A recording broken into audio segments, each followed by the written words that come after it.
Buenas tardes, maestra, ¿cómo está? Hola, buenas tardes, muy bien. Ya estamos listos para la presentación. Se van a ir incorporando algunos de los asistentes. Voy a tratar de moderar y ya está habilitado para que pueda compartir su pantalla. Sí, permítame un momento. Ok, entonces, buenas tardes.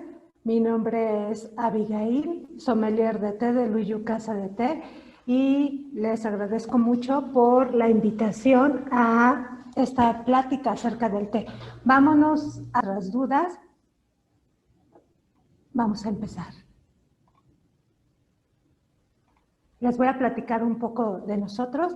Yo, como ya les comenté, soy sommelier de té. Nuestra misión es poder compartir los sabores, aromas, la cultura del té y todas sus tradiciones, así como su gastronomía y su preparación con nuestros visitantes. A través del té, le enseñamos siempre a nuestros visitantes a descubrir su belleza interna para que la compartan con el mundo. Como decían los maestros japoneses del té, ir transformando nuestra sociedad un cuenco de té a la vez. ¿Por qué? Porque esto nos ayuda a entender la idiosincrasia de cada cultura, pero sobre todo el honor, el respeto, el amor y el entendimiento hacia terceros. Y es gracias a esto y a la labor que Luyo Casa de Té y todo su equipo de trabajo hace con la sociedad que en el 2018, y con mucho gusto yo les agradezco a usted, maestro Guillermo, y a todos los honorables maestros de Hosin Nobu, y también a sus alumnos, haberme elegido como su representante especialista del té, y es por eso que nos encontramos hoy dando esta maravillosa plática. Pero ustedes se preguntarán quién es Luyu o por qué nos llamamos así.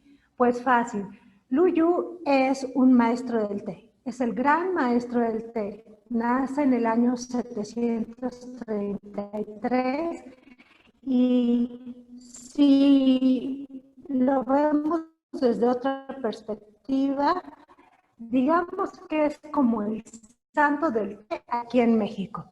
Cada vez que tú visites o busques algún campo de té en China, te vas a encontrar con esta estatua que nosotros podemos percibir en la pantalla, que es Luyu, maestro del té. Él es un huérfano que se cría con los monjes y entonces empieza a entender acerca de la meditación, el honor, la concentración, y empieza a aprender de los monjes cómo tomar el té y el efecto que tiene en nuestro cuerpo y en nuestra mente, para así poder transmitirlo con el mundo. Los monjes se sorprenden tanto de la capacidad que Luyu tiene para entender y diferenciar los aromas y sabores de la planta, que lo dejan estudiar y continuar su camino de investigación. Durante 23 años desarrolla un libro que se llama el Libro del Té. Y este libro del té es como el legado que nos deja a todos los estudiosos del té, a todos los maestros, para poder seguir con la cultura, entender su visión, entender la preparación, entender las variedades de té, entender sus aromas y sabores. ¿De acuerdo? Y es así como es el gran maestro del té y nosotros hacemos honor a él con nuestra casa de té.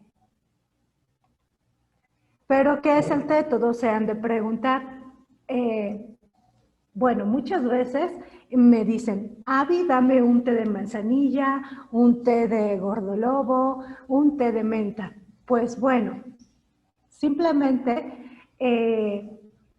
estas son infusiones herbales.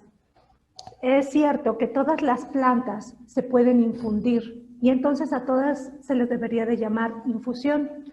Sin embargo, por cultura general, el té a través de los años ha recibido su nombre como té, Camellia sinensis, Camellia sámica, Camellia acis. que son las variedades de esta planta que se encuentran en China, Japón, India, por ejemplo. Entonces, para que algo pueda recibir el nombre de té, tiene que venir de la planta Camellia sinensis, como por ejemplo las tisanas, que es una mezcla de frutas, flores, sería una infusión frutal.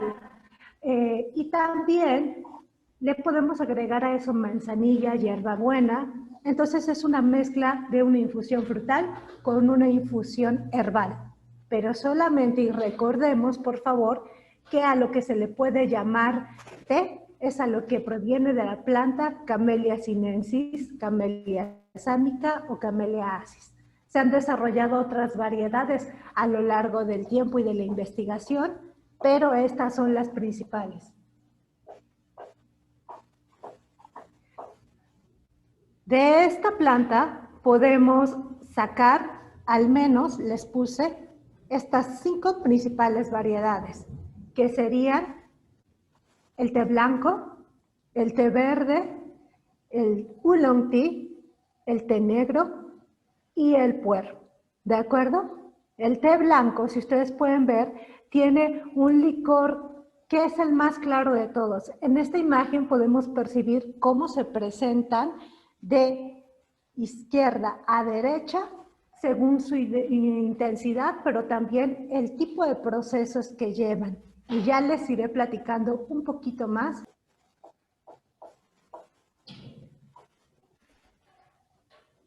El té blanco es originario principalmente de China, aunque en la actualidad se pueden elaborar, por ejemplo, en lugares como África, incluso Taiwán. Pero el té blanco viene de China. Dentro de sus principales características es que es un té que solo se seca al sol, se recolecta a mano y se seca al sol.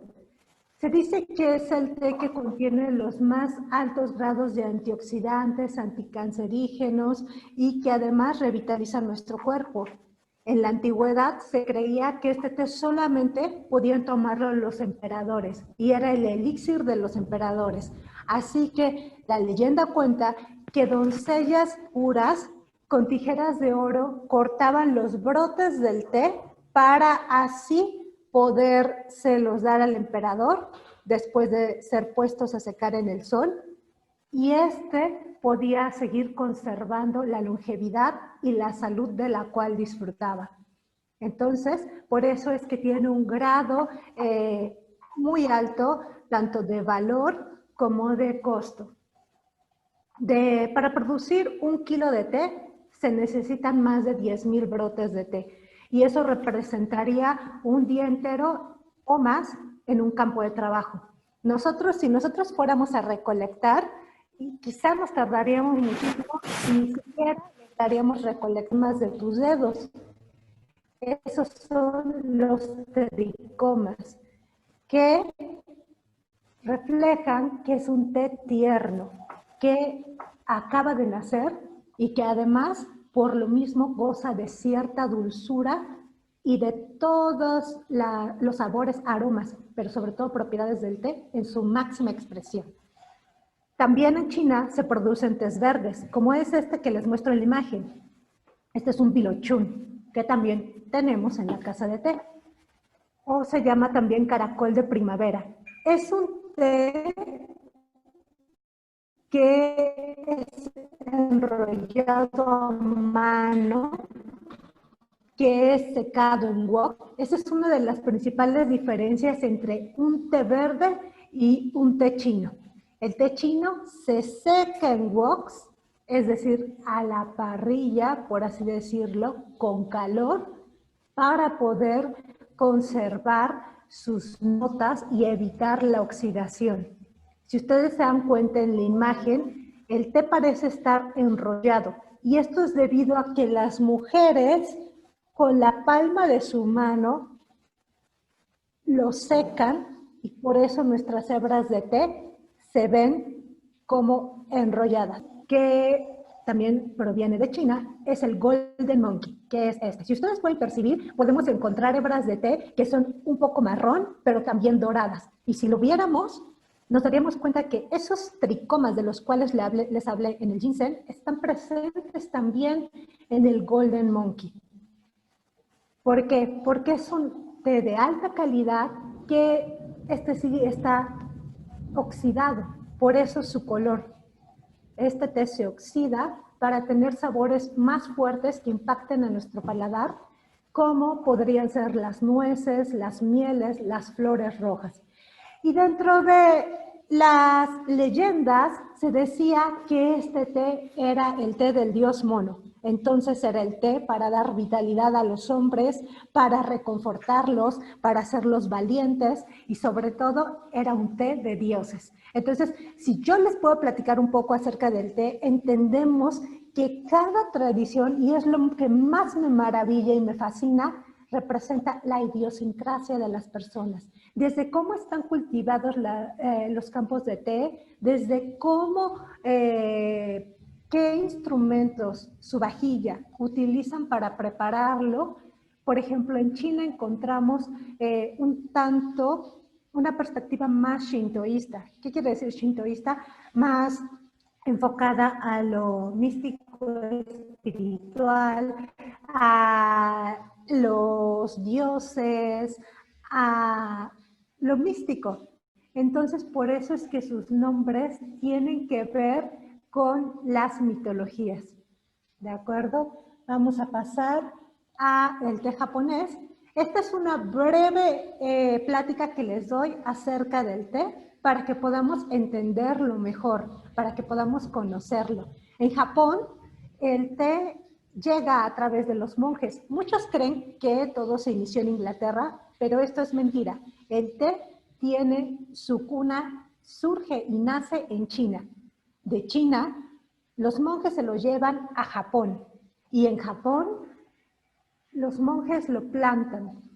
Los campos de té en Japón, como ustedes pueden ver, con esta mujer que está recolectándolo, son más planeados. Es decir, están estratégicamente arados, podados, para que haya orden y fluya y crezca la planta de mejor manera. En Japón tenemos la ceremonia del té. Ustedes pueden ver a una mujer con su kimono en una casa de té. La ceremonia del té recibe el nombre de Chanoyu y se utiliza, acá podemos ver un chaguar y el chasen, que es el batidor para preparar nuestro té. Tuve la oportunidad déjenme decirles que es maravilloso. El Chanoyu nunca terminamos de estudiarlo. Es el camino del té, el camino para conocer la vida. Y tiene que ver mucho con la meditación, con la concentración, pero sobre todo con escuchar a lo que te rodea. Ustedes como maestros de las artes marciales saben exactamente de lo que hablo. Y es por eso que nos identificamos tanto. El honor, el respeto. Hola, Liz, qué bueno que te uniste. Hola, André, me da gusto tenerte. Espero que no te estés aburriendo. Carlos, mucho gusto por estar presente. Te mando un gran abrazo. Entonces, podemos disfrutarlo. Ya les había dicho que representa la cultura y tradición de cada persona. Entonces, aquí vamos a entender que es un poco más acerca de la disciplina. En la antigüedad se decía que para que los samuráis pudieran aprender a utilizar la espada, sí, André, ya vi que te interesó, no sé si conozcas a los samuráis, seguramente sí, los vemos en las películas. Bueno, para que pudieran aprender a utilizar su katana, estos tenían antes que demostrar que eran honorables, que eran puros y que sobre todo se podía confiar en ellos. ¿Y cómo lo demostraban? Era a través de estudiar el Chanoyu, el camino del té, para así poder controlar su mente, dominar sus emociones y demostrar que eran honorables, como les comenté. Entonces, es muy bonito. En Japón es un lado más técnico, ¿de acuerdo? Aquí abajo podemos ver cómo el té matcha está el té matcha, que ha sido muy famoso últimamente. Se utiliza para mejorar nuestra alimentación, en bebidas, se prepara caliente, se puso muy de moda. Es el único té en polvo que podemos consumir. Y se tiene que espumar. Cuando lo batimos con el chaguán y el chacén, lo hacemos para hacer que se oxigene y entonces que sus sabores vegetales impacten más en nuestro paladar. Si ustedes se dan cuenta, en la imagen, Japón es una isla, además de que ya lo han visto seguramente en los animes y en las películas. Y es por eso que en sus tés nosotros vamos a poder encontrar y rescatar las notas a algas, a pescados, a vegetales grillados, zanahorias, caldo de pescado y umami, que se dice que es el sabor de lo delicioso, de lo rico en la vida. Otro té muy importante, que es de los principales, es el gyokuro.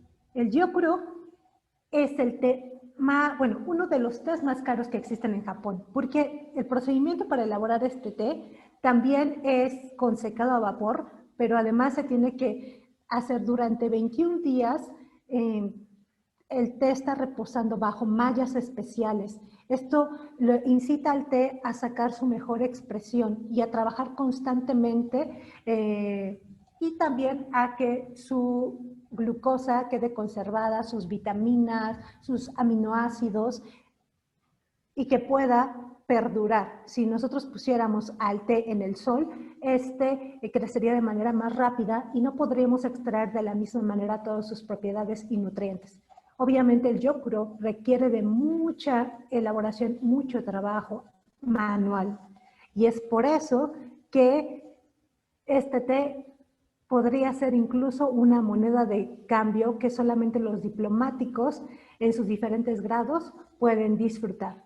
Tú como consumidor lo puedes comprar, pero hay tiendas especializadas en las que incluso se vende como quilate de oro, ¿de acuerdo? Y esto nos lleva a contarles que en la antigüedad el té era utilizado como moneda de cambio en Japón.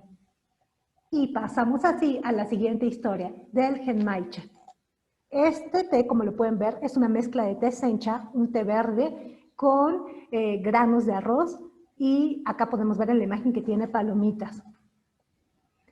Pues bueno, se dice que este té se mezcló con los arroces para hacer que pesara más y que la gente pudiera consumirlo y comprarlo, porque como les comento, el té era muy caro. Pero nuestra leyenda también dice que Genmai era el...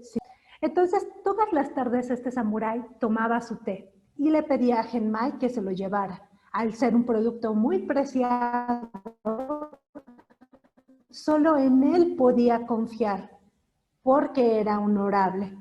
Pero un día, al poner su tetera frente al samurái, su kyusu, que es esta tetera que tiene el asa al lado, a Genmai se le sale de la mano un granito de arroz. Y entonces el samurái le dice, ¿qué es lo que está pasando? Tú eres un hombre honorable, digno de mi confianza. Por eso es que te permito tener mi té y preparármelo día a día. Y entonces se dio cuenta que Genmai había robado arroz para llevárselo. El samurái, colérico, porque había traicionado la confianza y todo el entrenamiento que le habían dado a Genmai, le cortó la cabeza. Eso es lo que dicen. Sé que suena un poco fuerte, pero era el castigo que recibían por traicionar la confianza. Así el samurái, después de realizar esa acción, prueba el té y se da cuenta que el grano de arroz le da un sabor diferente y que lo hace delicioso, inclusive un sabor a tostado. Se arrepintió mucho, ya había cometido esa acción, pero a manera de honor a Genmai, decide ponerle este té Genmaicha, y es uno de los más conocidos de Japón. Vamos a pasar a Taiwán, en donde vamos a tener el té oolong. A mí me encanta el té oolong. Dicen que es uno de los que más disfrutan las personas cuando están iniciando su recorrido por el mundo del té, porque es sumamente amigable.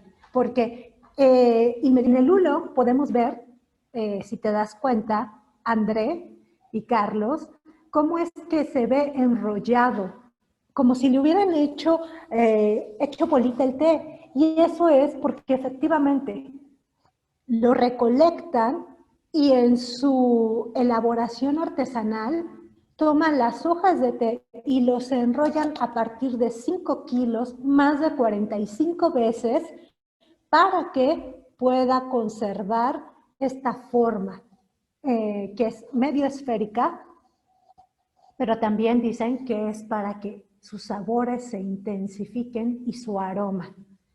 Entonces, hay máquinas que pueden realizar este procedimiento, pero le quita su valor. No se utilizan mucho. La tradición es elaborarlo a mano. Aquí les puse dos. Este que estoy señalando con el mouse es el Tiguanyin o diosa de la misericordia.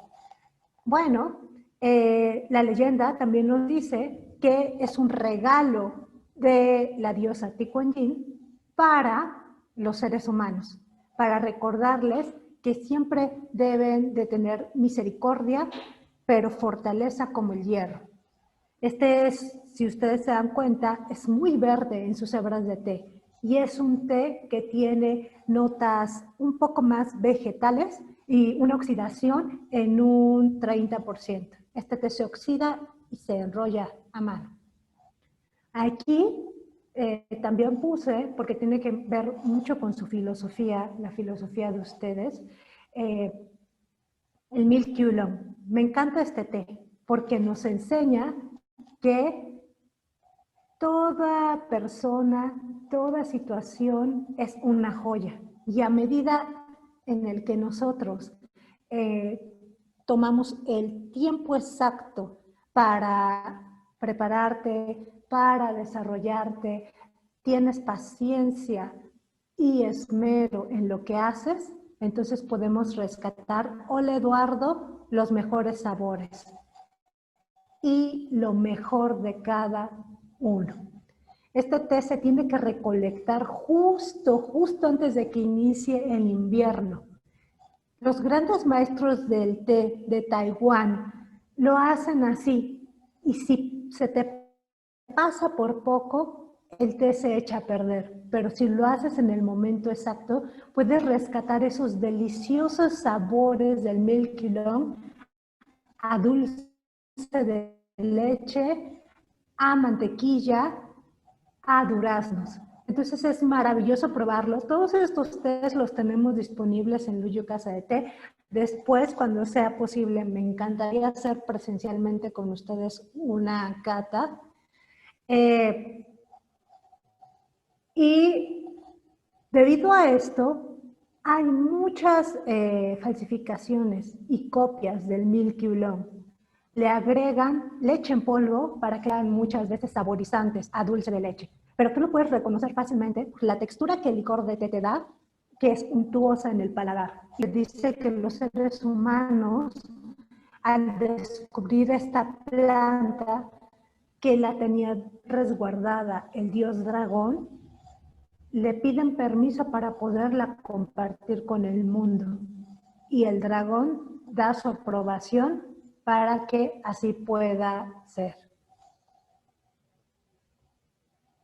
Ahora, también conocemos un poco acerca del té en la India. Y muchos dicen, bueno, llegan a la casa de té y me dicen, hola, Abby, sommelier, quiero un té chai.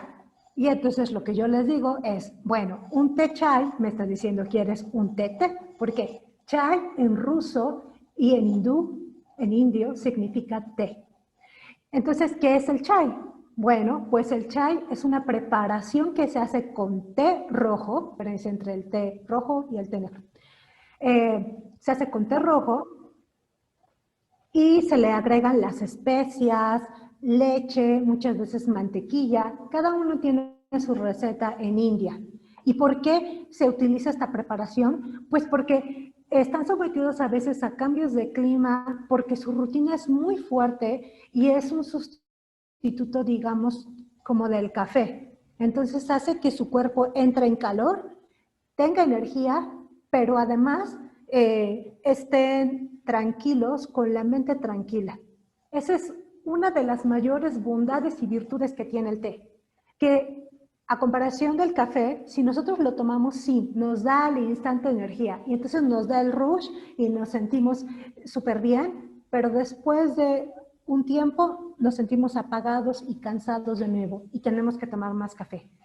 Cuando nosotros aprendemos a tomar el té, lo que hace el té es que debido a la L-teanina que contiene y que tiene un efecto de liberación prolongada en nuestro cuerpo, nos va a mantener estables, pero sin alterar nuestra mente ni nuestro cuerpo.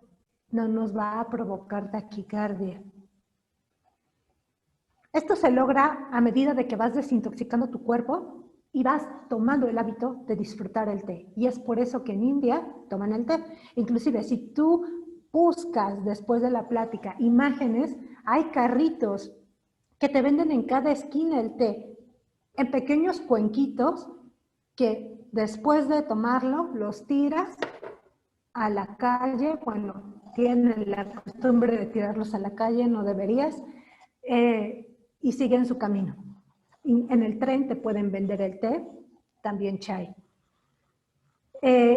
Una de las propiedades más interesantes del té se ve reflejada en estas dos grandes variedades de té, que se llaman Assam y Darjeeling.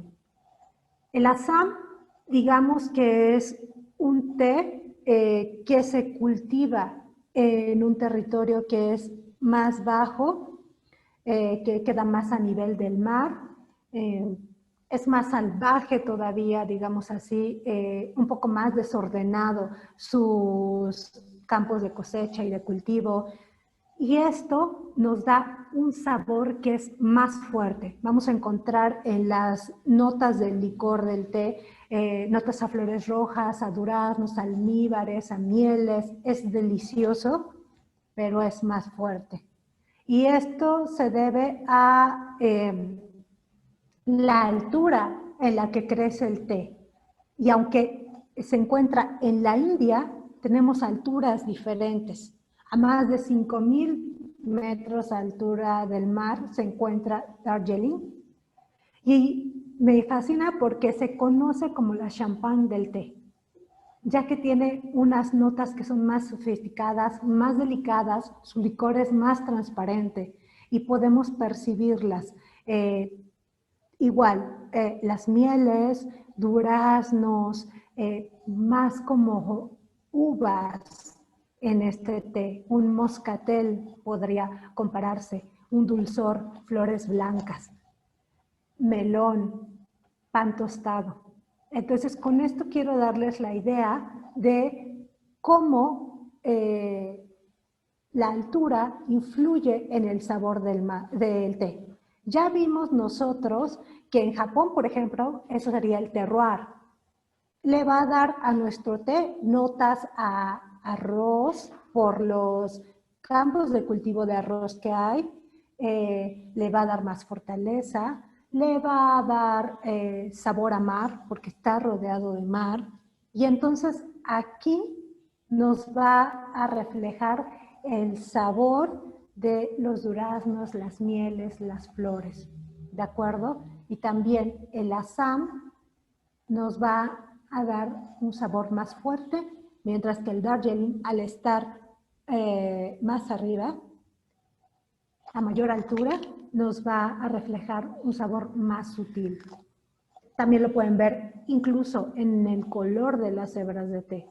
En el Assam podemos encontrar colores más marrones, mientras que en el Darjeeling encontramos hojas verde olivo, también marrones, doradas. Y por último, bueno, todavía no acabamos, pero quiero disipar la gran duda que todos tienen. Muchos me dicen, hola Abigail, oye, el té inició en Inglaterra, eso es cierto, ¿verdad? Y yo les digo, no, como ya les comenté antes, inició en China y es maravilloso que de China se haya expandido a Japón y ustedes me van a decir, ¿de Japón se expandió a India? No, en India ya crecía la camelia asámica. Assam, del té que les había hablado, Camellia asámica. Y es cuando se realiza la colonización inglesa que descubren que está esta planta en India. Y así es como, bueno, debido a la guerra del opio, China ya no le quería vender té a India y ellos toman esta colonización para también tener té a su disposición. Pero no es que se haya plantado té en Inglaterra, no es así. Simplemente se lleva a través de los holandeses hacia India. Si hiciéramos un recorrido, sería el último lugar de todos en la antigüedad a la que llegó el té, a Reino Unido y a Inglaterra. Inclusive se vendía como un elixir que quitaba cualquier enfermedad y que revitalizaba. Era una medicina que ayudaba a fortalecer. Y después se hicieron los famosos salones de té, que eran exclusivos para hombres, hasta que después comenzó a abrirse el servicio también para las mujeres. Una tradición muy interesante es el servicio de té inglés. Nosotros recordamos que es esta torre de bocadillos dulces, salados, que podemos disfrutar con el té a las 5 de la tarde.